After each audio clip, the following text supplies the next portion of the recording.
నేను గోతిలోనికి దిగినేడల నా ప్రాణము వలన నా ఏమి లాభం ప్రభా? ఏంటట? గోతిలోనికి దిగిపోతే, అంధకారములోనికి దిగిపోతే, శ్రమల్లోనికి దిగిపోతే నా ప్రాణంకి ఏ లాభము? ఏమి సంపాదించుకోలేను అక్కడ ఇంకా. కాబట్టి నేను స్థిరమైన స్థానములో ఉండగోరుతున్నాను. గోతిలో ఉండాలని ఆశపడతలా, కిందకి పడిపోవాలని చెప్పి ఆశపడతలేదు. నేను కిందకు పడిపోయానంటే అప్పుల్లో కిందకు పడిపోయాను, లేదా సమస్యలు కిందకు పడిపోయాను, జీవితంలో ఓడిపోయి కిందకు పడిపోయాను. నా ప్రాణం సంతోషంగా ఉండదు. ఇప్పుడు నా ప్రాణము సంతోషంగా ఉండాలి అంటే నేను పైకి లేవనెత్తబడాలి. నేను నిన్ను బతిములాడుకుంటున్నాను, నన్ను లేవనెత్తమని చెప్పి. నేను నిన్ను బతిములాడుకుంటున్నాను, నా పరిస్థితిని స్థిరపరచమని చెప్పి. నేను నిన్ను బతిములాడుకుంటున్నాను, నా పంటను బాగు చేయమని చెప్పి. నేను బతిమలాడుకుంటున్నాను, నా స్థితిగతులన్నింటినీ కూడా చక్కపరచమని చెప్పి నేను బ్రతిమలాడుకుంటున్నాను. ప్రభు, నీకే మొరపెడుతున్నాను. నేను నీకు మొరపెడుతూ నేను నిన్ను బ్రతిమలాడుతున్నాను. బ్రతిమలాడుతూ బ్రతిమలాడుతూ దేవుని నుండి పోరాడి గెలిచాడు యాకోబు. రాత్రంతా బ్రతిమలాడుకున్నాడు కదా, అయ్యా నువ్వు నన్ను విడిచిపెట్టకయ్యా, నన్ను విడిచిపెట్టద్దు ప్రభా.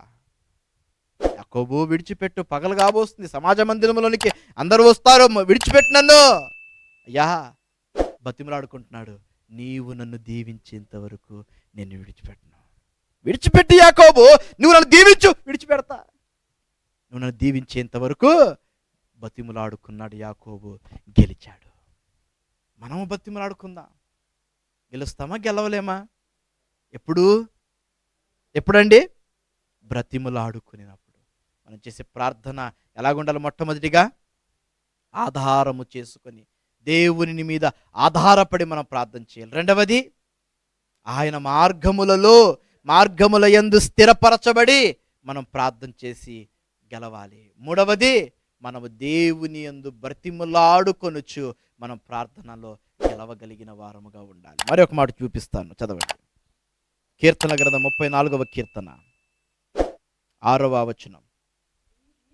ఈ దీనుడు మొరపెట్టగా యెహోవా ఆలకించెను, అతని శ్రమలన్నిటిలో నుండి అతని రక్షించెను. చాలండి. ప్రార్థన ఇక్కడ ఏం చేస్తుంది? రక్షణను కలుగు చేస్తుంది. రక్షణ కంటే ముందుగా ఒక మాట ఉంది అక్కడ. ఏంటంట? ఈ దీనుడు మొరపెట్టగా యెహోవా ఆలకించెను, అతని శ్రమలన్నిటిలో నుండి అతనిని రక్షించెను. రక్షణ అనేది రెండవ మాట. ఏమండి? రక్షణ అనేది రెండవ మాట.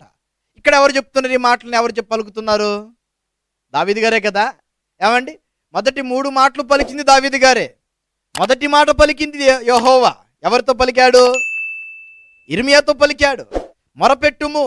ఇప్పుడు మనము కూడా మొరపెట్టాలి అంటే కొన్ని ఆధారాలు కావాలి మనకు, కొన్ని స్థిరంగా నిలబడగలిగినటువంటి యొక్క పరిస్థితులు కావాలి మనకు. మొదటిది, దేవుని మీద ఆధారపడాలి. రెండవది, ఆయన మార్గములందు స్థిరపరచబడి ప్రార్థన చేయాలి. మూడవ ప్రార్థన ఎలా చేయాలి? ఆయనను బ్రతిమలాడుకొనుచు మనం ప్రార్థన చేయాలి. ఇప్పుడు నాలుగవదిగా అంటున్నాడు, మనము దీనత్వము కలిగి ప్రార్థన చేయాలి. ప్రార్థన చేసేటప్పుడు ఎందుకు ఇవ్వు అని అడగకూడదు. ఏమండి? అడగకూడదు. తగ్గింపు. దేవుణ్ణి మనం ప్రశ్నించి తీసుకొచ్చు అంటారు ఏమైనా వస్తువు. ఏమండి? ఎందుకు ఇవ్వు ప్రభా అని అడగచ్చు అంటారా? ఎందుకు అడగలేడండి? అడగచ్చు, బ్రహ్మాండంగా అడగచ్చు. ఎందుకు అడగలేము? ఆ అడగగలిగిన అధికారం ఎప్పుడు వస్తుందయ్యా అంటే దేవుని మీద ఆధారపడినప్పుడు వస్తుంది. రెండవది, ఆయన మార్గముల యందు నడిచినప్పుడు వస్తుంది. మూడవది, క్రమము తప్పకుండా ఆయనకు నీవు ప్రార్థన చేస్తూ బ్రతిములాడుతున్నప్పుడు నీకు అధికారం ఇస్తాడు దేవుడు. ఇప్పుడు మన తండ్రి ఉన్నాడండి, మా తండ్రి గారు, నేను అడుగుతాను, మా తండ్రి గారిని అడుగుతున్నాను. నేను ఏం అడిగినా కూడా, ఇప్పటికి పెళ్ళైనా కూడా మా తండ్రి గారు నేను అడుగుతాను, ఏది కావాలని అడుగుతాను నేను. ఎందుకు అని అడిగి అనుకోండి, నాకు పలానిది కావాలి డాడీ, నాకు కావాలి, డబ్బులు ఇవ్వండి అని అడుగుతా. ఇప్పుడు వద్దులంటే నాకు కావాలి, ఇప్పుడు ఇవ్వండి, ఎందుకు ఇవ్వరు ఇప్పుడు మీరు అని అడుగుతాను నేను. ఎందుకంటే నాకు ఆయనే ఆధారం కాబట్టి, ఆయనకి నేను ఆధారం కాబట్టి, ఇది కుటుంబము కాబట్టి, ఆయన నన్ను ప్రేమిస్తున్నాడు, నేను ఆయన్ని ప్రేమిస్తాను కాబట్టి నాకు అడిగే అధికారం ఉంది. ఆయనతో నేను సహవాసంగా ఉంటాను కాబట్టి ఆయనను నేను అడగగలిగిన అధికారం ఉంది. మరి దేవునితో ప్రతి బిడ్డ విశ్వాస అధికారంగా ఉంటే అడగండి దేవుని అధికారంగా, దేవుడు ఇస్తాడు. ఇసుకి అడగలేదా? ప్రశ్న వేయలేదా? ప్రభువా ఏ రీతిగా ఉన్నాను ఒకసారి చూసుకో ప్రభువా. అడగలేదా ఇజ్కియా? అడిగిన ప్రశ్నకి జవాబు వచ్చిందంటారా?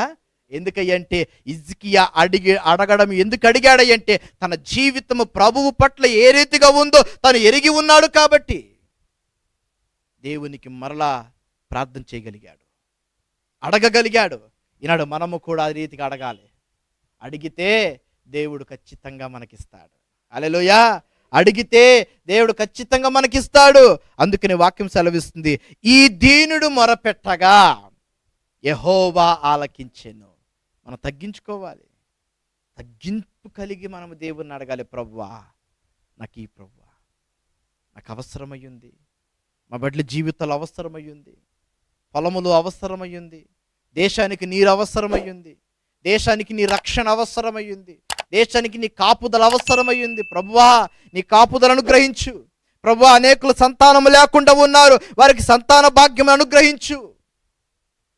దేవునిని మనము అడిగితే ఎలాగడగాలంట? 4వదిగా దీనత్వము కలిగి మనలను మనం తగ్గించుకొని.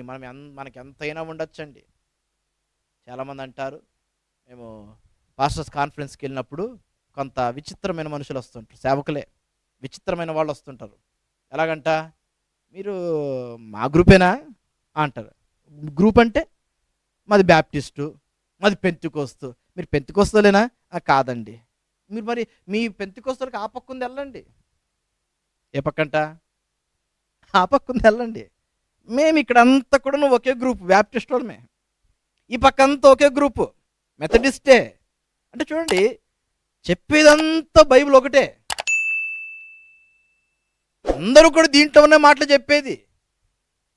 ఏమండి, ఇప్పుడు విశ్వాసులు ఎవరైనా తగోదా పెట్టుకున్నాడు అదొక లెక్క. వాక్యం చెప్పి నీవే మాది ఈ గ్రూపు, మాది ఆ గ్రూపు, మాది ఆ గ్రూపు అంటే మరి ఇక్కడ ఎందుకు వచ్చావయ్యా నువ్వు?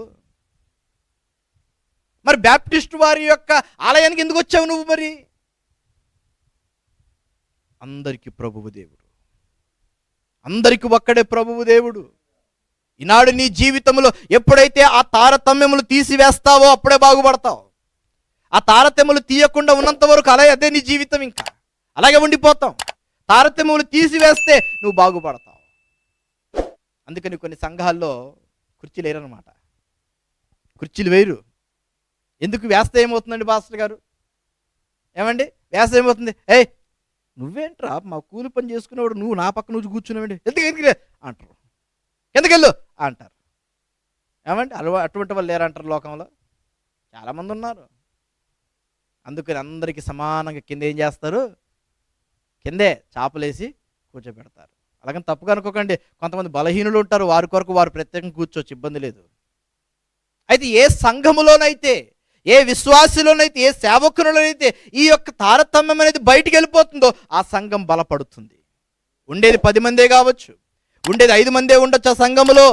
అయితే ఆ సంఘమును దేవుడి రాకడ వచ్చేసరికి ఆ సంఘం సిద్ధపడుతుంది, సిద్ధపాటు కలిగి ఉంటుంది.